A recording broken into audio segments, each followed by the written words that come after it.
पर्वत कितने ऊंचे कितने गहरे होते हैं, कुछ मत पूछो प्यार पे कितने पहरे होते हैं।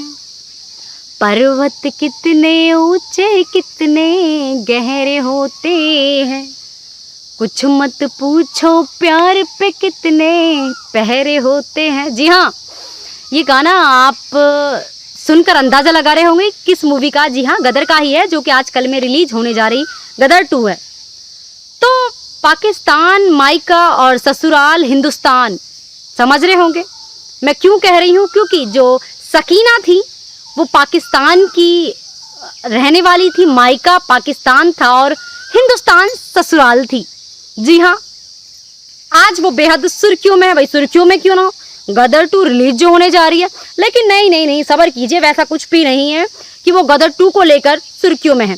वैसे कोई भी फिल्म हमारे हिंदुस्तान में रिलीज होती है उससे पहले बेहद सुर्खियाँ वो बटोरने लगती है। लेकिन यहाँ कुछ ऐसा है कि गदर 2 की को एक्टर सकीना मैडम वो क्यों इतनी सुर्खियों में है, वो मैं आपको इस रिपोर्ट के ज़रिए सुनाती हूँ।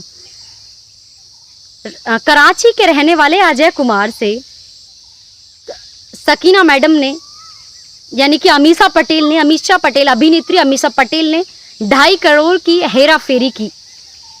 अक्सर सन 18 की ये बात है। सन 18 की में एक पार्टी हुई थी। उस पार्टी में बिजनेसमैन अजय कुमार, जो सकीना मैडम है अभिनेत्री अमीषा पटेल है, उनसे मिलते हैं। उनसे मिलने के बाद में काफ़ी बातचीत होती है।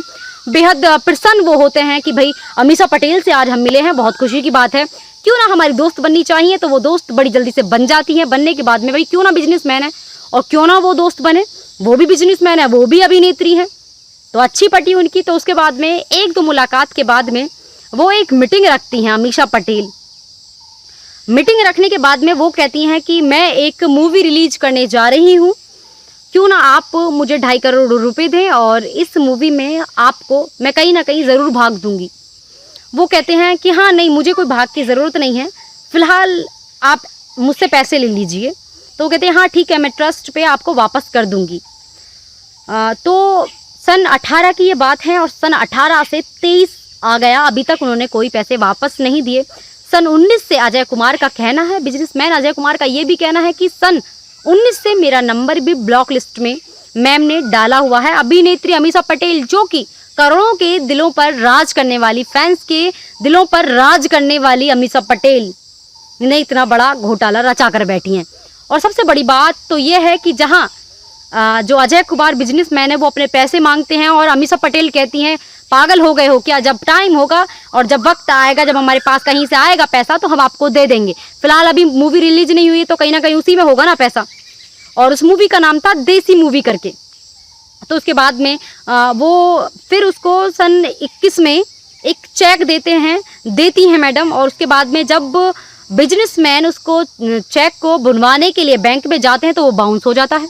बाउंस होने के बाद में तब वो कॉल करते हैं अन्य नंबर से, तो वो अमीषा पटेल कहती हैं कि शायद कोई प्रॉब्लम होगी, कोई बात नहीं, मैं नेक्स्ट चेक देती हूँ। तो नेक्स्ट चेक भी बाउंस हो जाता है। तो फिर अजय कुमार, जो कि बिजनेसमैन है, उन्होंने काफ़ी साइबर कैफ़ वालों को भी काफ़ी अच्छे से पकड़ा है, क्योंकि ऐसे ही उनके साथ में एक बार फ्रॉड हुआ था। तो उन्होंने बड़ी ही अच्छे से पुलिस की सहायता करते हुए ऐसे क्राइम वालों को पकड़ के जेल भिजवाया था। उसके बाद में इनका भी कुछ मामला ऐसे ही होता है। तो वो कहते हैं कि मैं इस मामले को यहीं ख़त्म नहीं करूँगा, पैसे इतनी बड़ी बात नहीं थी, लेकिन आप इतनी बड़ी अभिनेत्री होकर इस तरह का घोटाला कर रही हैं, इतने लोगों का विश्वासघात आप कर रही हैं, तो ये गलत है, मैं कोर्ट में जाऊंगा। तो रांची की कोर्ट में वो एक मुकदमा कायम करते हैं एक महिला वकील के ज़रिए। वो लड़ते सन 23 आ जाता है। सन 23 में सुनवाई उनकी होने लगती है। तो उस डर से जब पता चला कि हाँ भाई क्यों ना अगर मेरे वारंट आ जाते हैं तो मुझे तो जेल जाना पड़ेगा, और जहाँ मैं गदर 2 का इंतज़ार कर रही हूँ, गदर 2 का मुझे को जश्न मनाना है। जिस तरफ सनी देओल अपनी बेटे की शादी में जश्न बना रहे हैं, उसके बाद में वो इस मूवी का भी जश्न बनाते, तो जश्न मनाने से पहले इतना बड़ा घोटाला सामने आ गया। फिलहाल ऐसा तो नहीं है कि ये सब होने के बाद में फैंस पर कोई असर पड़ेगा, ऐसे कहीं ना कहीं पड़ेगा भी, क्योंकि उनकी चहीती जो अभिनेत्री है उन्होंने इतना बड़ा जो कर्मकांड किया है।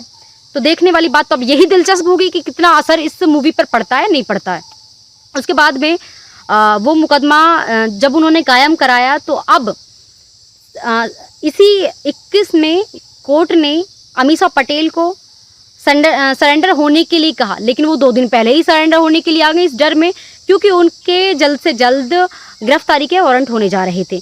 फिलहाल जब वो वहाँ पेश होने के लिए आई, सरेंडर करने के लिए वहाँ पर वो आई, तो जैसे ही उन्होंने जज के साथ कोई बातचीत हुई होंगी तो उनको कुछ टाइम की राहत देते हुए किसको फिर से बुलाया है। फिलहाल जब वो पेपराजी के निशाने पर आई, पेपराजी तो किसी को कहाँ छोड़ते हैं, वो तो लग गए माइक आईडी लेकर कि मैडम क्या हुआ, कैसे आप यहाँ पर आई, आपकी तो मूवी रिलीज होने वाली है। और जहाँ आप इतने से कपड़ों में देखी जाती हैं, वहाँ आप ऐसे साड़ी को सती सावित्री बनकर पेश हो रही हैं। पूरा साड़ी को अच्छे से पहन के लपेट के उसको पूरा ढाटा ऐसे लगा के आप कोर्ट में दाखिल हो रही हैं। तो कहीं ना कहीं फैंस ने ये देखने के बाद में फैंस के दिल को ठेस पहुंची है। अब देखने वाली बात ये होगी कि आखिर फैंस इस मूवी को कितना प्यार देते हैं और कितना नहीं। अब अमीषा पटेल की पूरी गर्दन पर तलवार लटकी हुई है। अब देखने वाली बात ये होगी कि अमीषा पटेल को जेल जाना होगा या फिर ये जो सफ़र था यहीं तक था। जो अजय कुमार बिजनेसमैन है, फिलहाल तो वो जेल भेजने तक का कार्य करते हैं, क्योंकि ऐसे कई बार उनके साथ में ये सब मामला हो गया फ्रॉडबाजी का, क्योंकि वो बहुत बड़े बिजनेसमैन हैं। उनके साथ में कई लोगों ने ऐसे घोटाला किया है और उन्होंने जो सफ़र किया है वो जेल पहुंचाने तक का किया है। तो अब देखने वाली बात यही होगी कि हम सबकी चहेती एक्टर अमीषा पटेल के साथ में वो क्या करेंगे। क्या उनको पैसे लेने के बाद में वैसे ही छोड़ देंगे या फिर आगे की भी कार्रवाई वो करेंगे। फिलहाल 21 को बुलाया है, 21 में आखिर उनके साथ में क्या होगा। और अब जहां एक तरफ पूरे हिंदुस्तान के युवाओं ने जो उनको प्यार करते हैं, जो इस मूवी को गदर 2 को प्यार देने वाले फैंस हैं, वो आखिर क्या करते हैं, इस मूवी के टिकट को फाड़ के फेंकते हैं या फिर उस मूवी का इंतज़ार जिस तरह से वो कर रहे थे, बेकरार थे उस मूवी को देखने के लिए, अब वो जाते हैं या नहीं जाते हैं। फिलहाल तो लगातार बुक हो रहे हैं टिकट। अब देखने वाली बात यही दिलचस्प होगी कि आखिर अमीषा पटेल किस हद तक जाती हैं, उनको कहाँ तक का सफ़र तय करना पड़ेगा। तब तक के लिए इतना ही। नमस्कार, सत श्री अकाल, आदाब। मैं काजल लोधी। इस खबर को चलाने का उद्देश्य, दिखाने का उद्देश्य किसी का दिल दुखाना नहीं था, किसी फैंस को ठेस पहुंचाना नहीं था, सिर्फ आपको सचेत करना था। चाहे वो हमारा पड़ोसी हो या फिर अदरवाइज कितना भी हमारा रिलेटेड हो, हमें उसको इस तरह से पैसे नहीं देने चाहिए, या तो चेक द्वारा देने चाहिए या फिर पैसे देने ही नहीं चाहिए। फिलहाल तो मदद करनी चाहिए, क्योंकि इंसान ही इंसान की मदद आता है, तो ऐसा नहीं करना चाहिए फिलहाल तो। पर अगर आप किसी को इस तरह लेन देन करते हैं तो सोच समझ कर दें। तब तक के लिए नमस्कार, सत श्री अकाल, आदाब।